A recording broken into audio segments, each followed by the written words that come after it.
Beginning next Sunday, February 24th, the time period now featuring Whitehall 1212 will be occupied by Hollywood Star Playhouse, which will be followed immediately by Whitehall 1212. Whitehall 1212.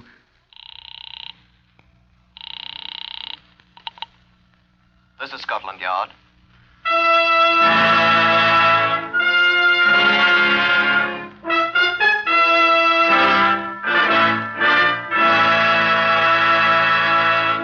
For the first time in history, Scotland Yard opens its official files to bring you the authentic stories of some of its most baffling cases. These are the true stories, the unvarnished facts, just as they occurred, reenacted for you by an all-British cast. Only the names of the participants have for obvious reasons been changed. The stories are presented with the full cooperation of Scotland Yard. Research on Whitehall 1212 is prepared by Percy Hoskins, chief crime reporter for the London Daily Express. The stories for radio are written and directed by Wyllis Cooper. Here is the story of Scotland Yard File 133123. This is Chief Superintendent John Davison of Scotland Yard. Good afternoon. The Black Museum contains articles which have figured to a greater or less degree in several thousands of cases, a great many of them involving the crime of murder.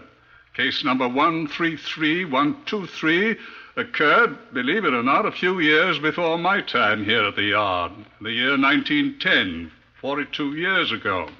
However, it is still remembered as one of the most unusual cases in the Yard's history, and I think you'll shortly discover why. In fact, despite the disguised names, you yourself may recall the case if you're old enough. I show you now two of the exhibits remaining from this notable case. First, the top of an ordinary suit of cotton pajamas. These stains are blood. You will agree with me that occasionally the Black Museum does live up to its reputation as a chamber of horrors. Now, the other is a curiously altered suit of men's clothing of the period. It also figured prominently in case 133123. You'll hear about this case in the words of Inspector James Waters, who led the investigation in the year 1910.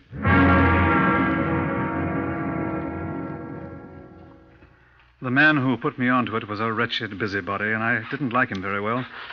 I sat scribbling aimless words on a block of yellow paper as he talked. I fully realize it's none of my business, Inspector Waters, but I feel it my duty as a British subject, sir. Go on, please. In my opinion, he's murdered her. Oh, come now. Bear with me, Inspector. I'm listening, sir. First of all, reflect that they have been on bad terms for a long time. So you said. So he had plenty of, what do you call it, motive? Motive, yes. So you see. I'm afraid I don't, sir. Eh? I mean, what you have is the information the man has given you. That his wife was visiting relatives in America. In Los Angeles. Los Angeles, he says. And that his wife died there and was buried in Los Angeles. That is true. Well? I believe he murdered her and hid the body. But, my dear sir, there's no evidence that he... Pardon me, sir, there is. What? Well, first, the evidence that he requested her friends, including myself, to send no cards, no floral offerings whatever to him in memory of his wife. Well, that... is, I think you will agree, a little strange. Yes, but... And secundo, the fact that I've lately returned from America myself. And? I interrupted my business trip, sir, at Los Angeles to call upon her mother and offer my condolences. Well, go on, please. I was informed by her mother, sir, that the woman had not been in Los Angeles for more than 4 years.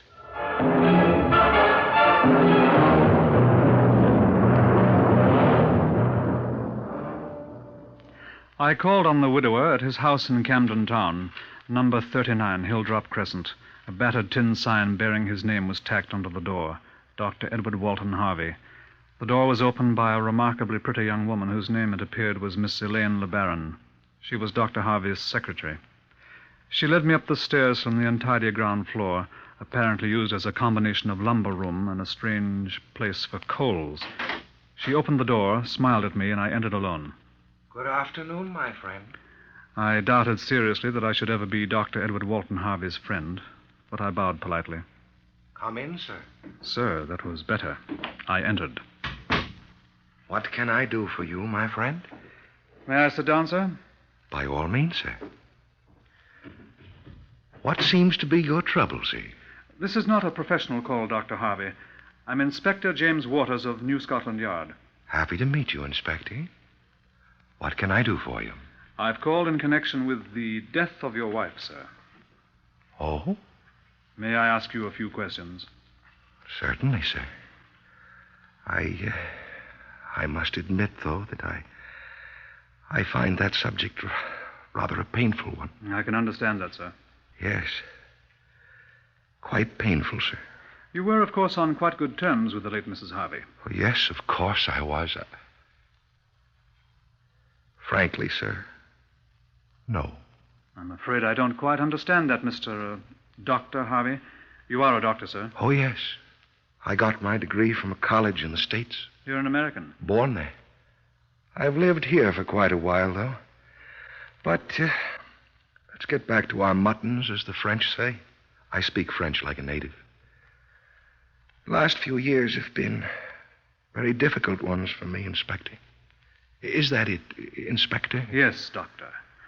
How have the last few years been difficult, if I may ask? My wife was a wonderful woman, but she was in the theatrical profession. A singer. I'm afraid not a very good one. In the States, you see, she wasn't much of a success, but over here, I trust you'll pardon me, but the standard of excellence in your music halls, do you follow me? I'm inclined to agree with you. Then she was more successful here in England. She certainly was. She didn't sing any better, but an American, you know. She made a lot of money. Some rather strange friends, I'm afraid. Bohemians, you know. Yes. Well, we got to quarreling. I think you'll find that that's no secret. Nevertheless, her death was a great shock to me. I grieve constantly for her. What are you looking at, sir? I see you still keep your late wife's clothing. Oh, you mean those furs? And the other things. Yes, these were my wife's. Yes, I gave them to Miss LeBaron, my secretary. She does leave things lying about. The young woman who showed me in?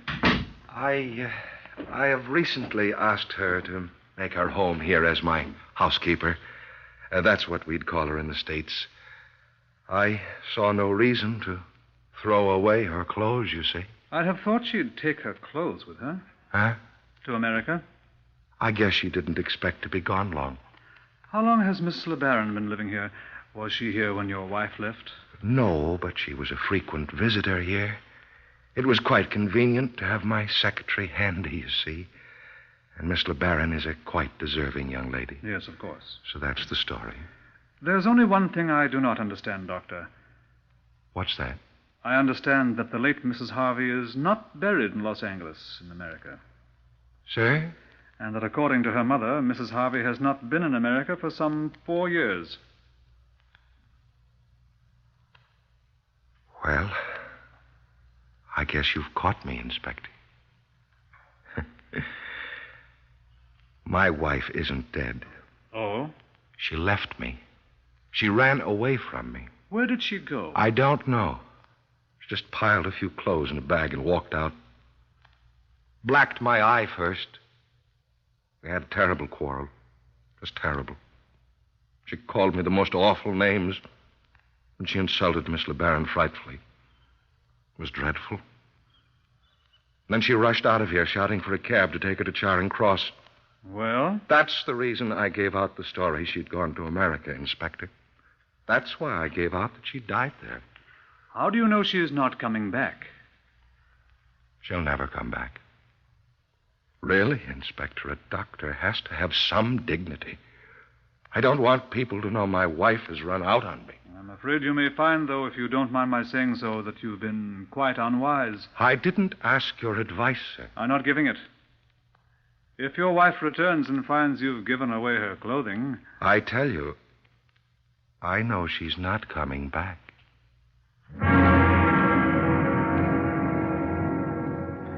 The gas jet in my room at Scotland Yard burned late that night. I was not currently on an assignment, so I had a good deal of time to spare, and I found myself curiously caught up by the dusty little doctor's unique formula for avoiding scandal. He'd stored up a large order of scandal for himself, I thought, when and if his wife should return. But he was so certain that she would not. Next morning, I began certain inquiries. In the course of the next 3 weeks, I found... Dr. Harvey, on 2 occasions, had pawned jewelry belonging to his wife. Both occasions were before the date on which his wife left him. Count that against him. He was not entirely honest. Mrs. Harvey had withdrawn the entire sum of money she and her husband had had in joint deposit at Barclays Bank. Count that for him. That was a clear indication of her intent to desert him. Mrs. Harvey had known of the doctor's relations with Elaine LeBaron for many months prior to her leaving him. There was no record that she had objected to this situation. She had obviously tolerated it. Why should she make an issue of it at this late date? Possibly he had lied to me. Count that against him. A cable to America to Mrs. Harvey's mother at Los Angeles confirmed the fact that the missing woman had not been seen there. Dr. Harvey had explained that. Hold that in abeyance. Dr. Harvey had given a quarter's notice to his landlord at Hilldrop Crescent. That meant he intended to leave that place. Was that suspicious, or was he merely being prudent against his wife's possible return? But he was so certain that she would not. A month before his wife left him, Dr. Harvey had purchased 5 grains of hyoscine hydrobromide from Lewis and Burroughs' shop in New Oxford Street. Hyoscine hydrobromide, I learned from Henry Bernard, is a drug used in institutions for the mentally ill as a sex depressant. It is also a peculiarly deadly poison, 1 grain being sufficient to cause death. He was so certain that she would not return. I took a 4-wheeler to Camden Town at once. There was no answer when I knocked on the door of number 39, Hilldrop Crescent. Dr. Edward Walton Harvey was gone, and with him Elaine LeBaron.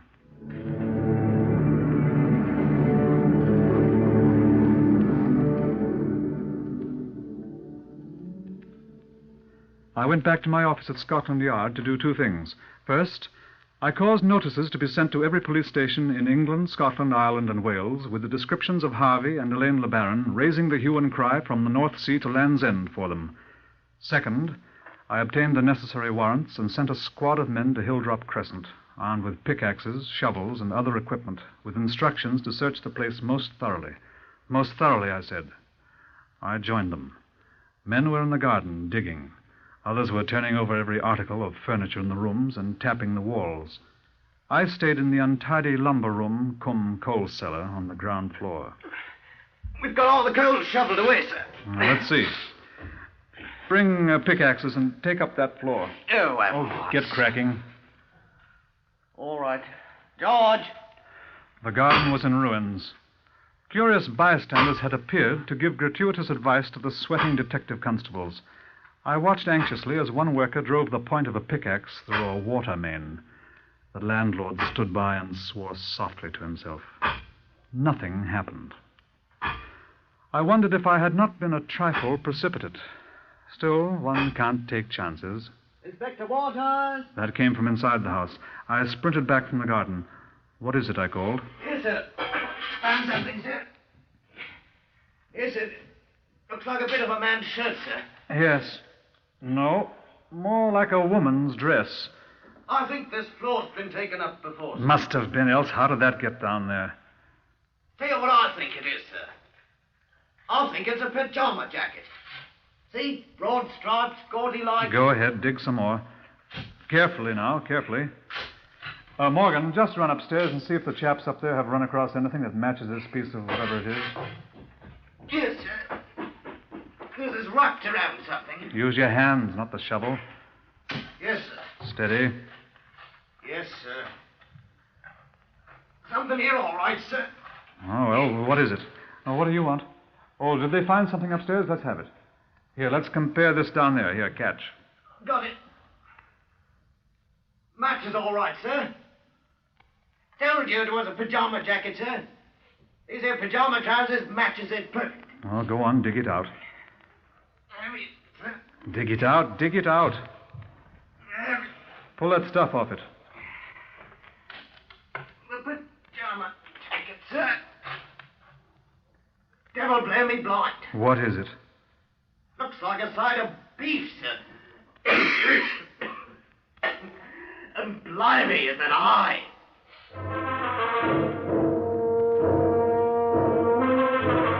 the trunk of what appeared to be a human body, wrapped up in the jacket of what was apparently Harvey's pajamas.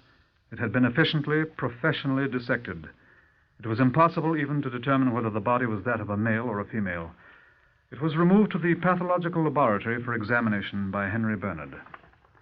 Back again in my own office, I received the first report on the search for Harvey and Miss LeBaron. The pressmen had discovered our activities at Hilldrop Crescent, and most of the evening papers carried articles about the missing doctor and his secretary. An excited gentleman with a hoarse voice and a green bowler hat burst into my office. He smacked the desk vigorously with a copy of the Express. I knew it, sir. I knew it.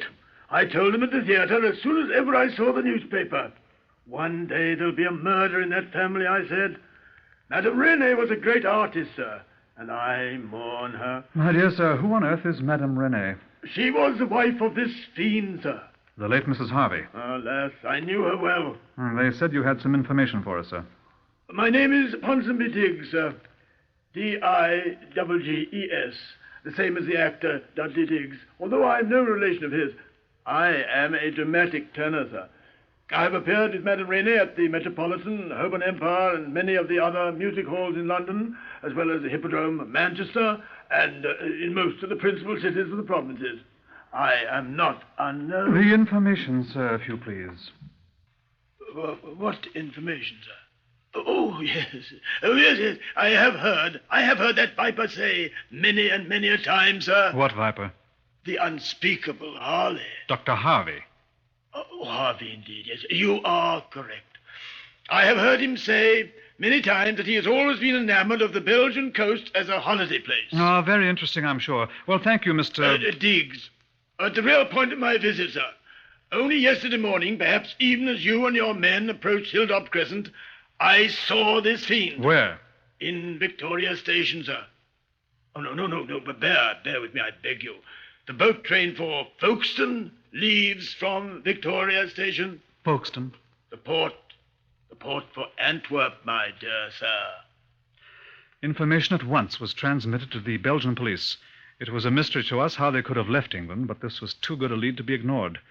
Later in the day, information reached us from the police at Folkestone that a man answering to the description of Harvey had been seen by a railway porter, and again by a news vendor who recognized him from his photograph in a newspaper. Elaine LeBaron had not been seen. I visited Henry Bernard, the pathologist, in his laboratory. No, Inspector Waters, I'm still unable to determine the sex of the body you found. The fellow who did it was a very good technician. The merest shell of a body. Looks like a doctor's work. Certainly someone with a considerable knowledge of anatomy. Very workmanlike. No identification, possibly. Well, we shall see. I will say that identification will be most difficult, but I have only just started. Yes. I did discover one thing which I hope will be of help. What's that, sir? I found 2.7 grains of hyoscine hydrobromide in the remains. Message from the Belgian police at Antwerp.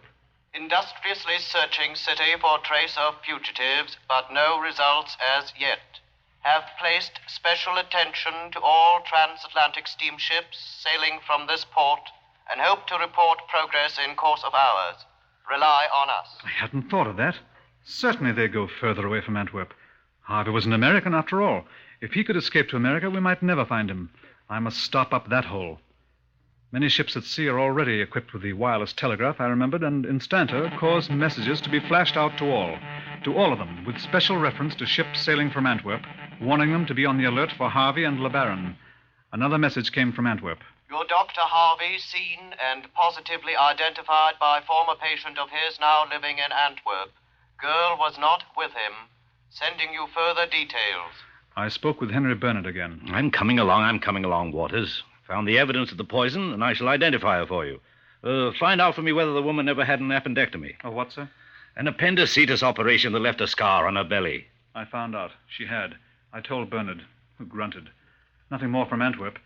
Where was the girl, I thought? Had Harvey murdered her, too? Ruefully, I thought we don't even know for certain that he murdered his wife. What we wanted was Harvey.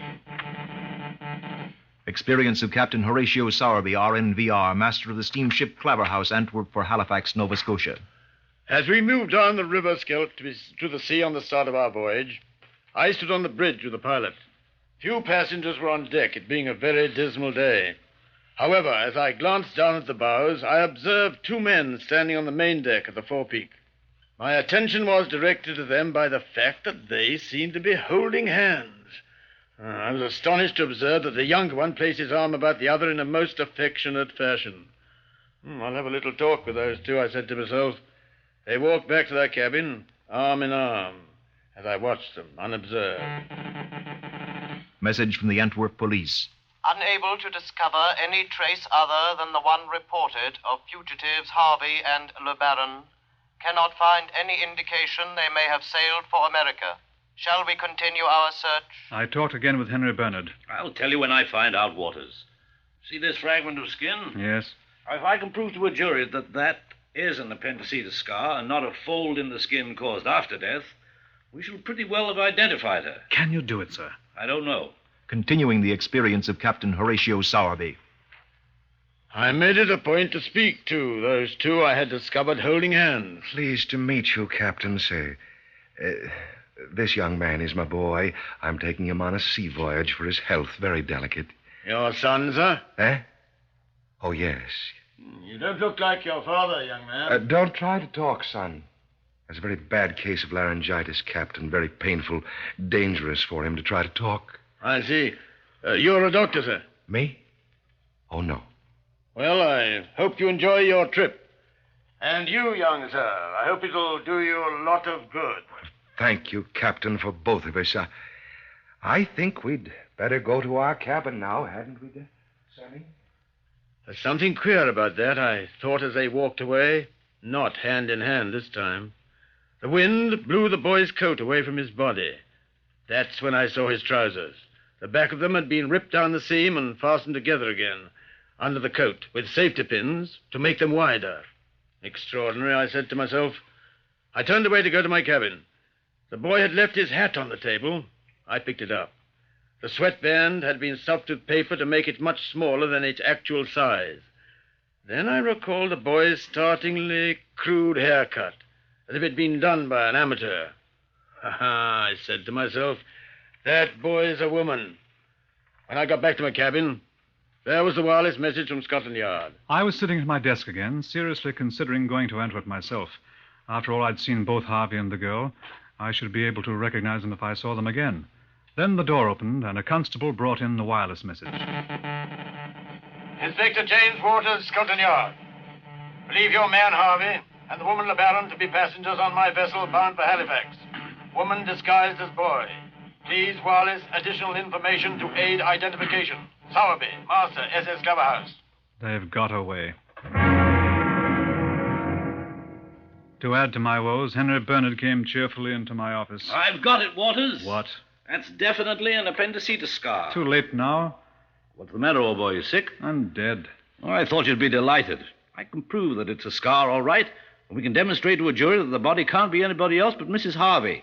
And with that hyacinth I found in the body... It's no good. They'll be in America in a few days, and then who can tell where they'll go? We've been had. Not necessarily. How do you mean? When did they leave? Day before yesterday. You're on the telephone here, aren't you? What good does that do? What ship are they on? Claver House for Halifax. Where are you going? Listen.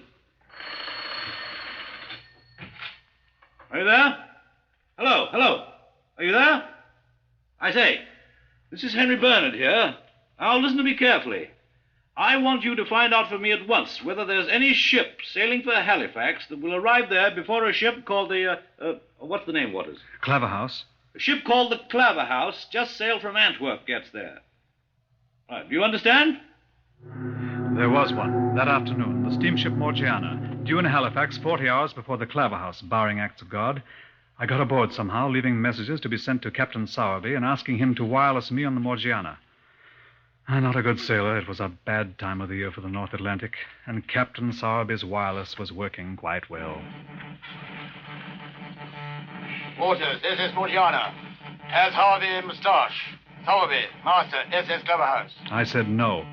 Waters, SS Morgiana. What color is Ellen Le Baron's hair? Sowerby, Master, SS Glover House. Blonde, I said. Water, SS Morgiana. Stewardess discovers woman's garments in cabin of Harvey. Sowerby, Master, SS Glover House. Good, I said. Waters, SS Morgiana. They are seasick. Sowerby, Master, SS Glover House. So am I seasick, I said. Waters, SS Morgiana.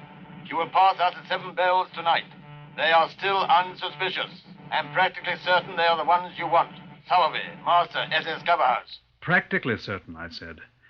But there I was 2 mornings later in Halifax. The news had leaked out. Perhaps I shouldn't say leaked. Practically everyone in the world, except the man and woman on the Claver House, had heard of it. The pressmen were in Halifax, some 40 strong. As the Claver House dropped anchor at Quarantine, we all crowded aboard the pilot boat. I went over to the Claver House in a rowing boat with the pilot. Captain Sowerby met me at the Jacob's Ladder. They're in their cabin, Inspector. Where? Come along, please. A few curious passengers stared at me as I followed him to the cabin door. This one. That you, Stewart? It's, Captain Sowerby, sir. Just a minute, please.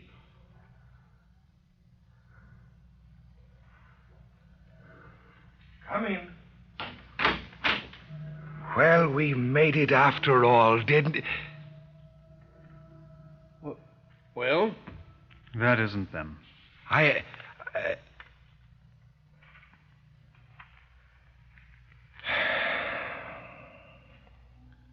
recognize you, Inspector Waters. Oh, stop it, darling. We didn't make it after all. I don't know how you got here, Inspector, but I'm ready, I guess, eh? You won't have to take her with you. Edward Walton Harvey and Elaine LeBaron, I arrest you both for the willful murder of Cora Harvey.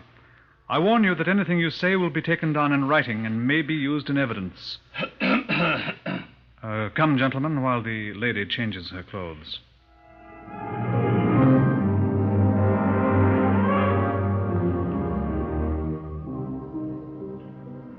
Harvey had grown a heavy mustache and had changed so much in the few days of flight that it was difficult to recognize him, which had given me that awful moment when I first saw them.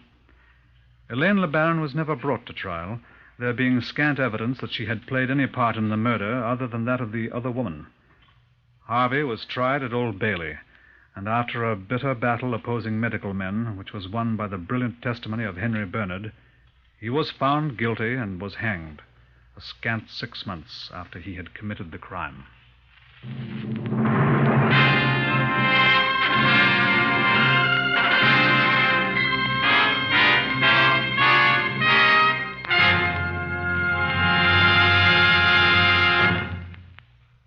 You have heard another in the series Whitehall 1212, compiled from the official files of Scotland Yard. Research on Whitehall 1212 is compiled by Percy Hoskins of the London Daily Express, and the stories for radio are written and directed by Wyllis Cooper.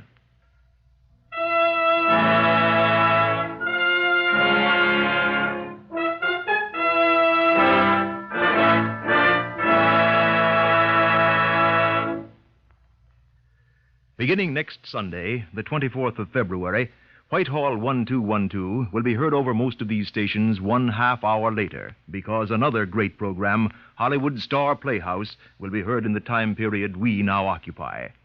Remember, listen next week to Hollywood Star Playhouse and Whitehall 1212. For correct time and station, check your local newspaper. Thank you. This is NBC, the National Broadcasting Company.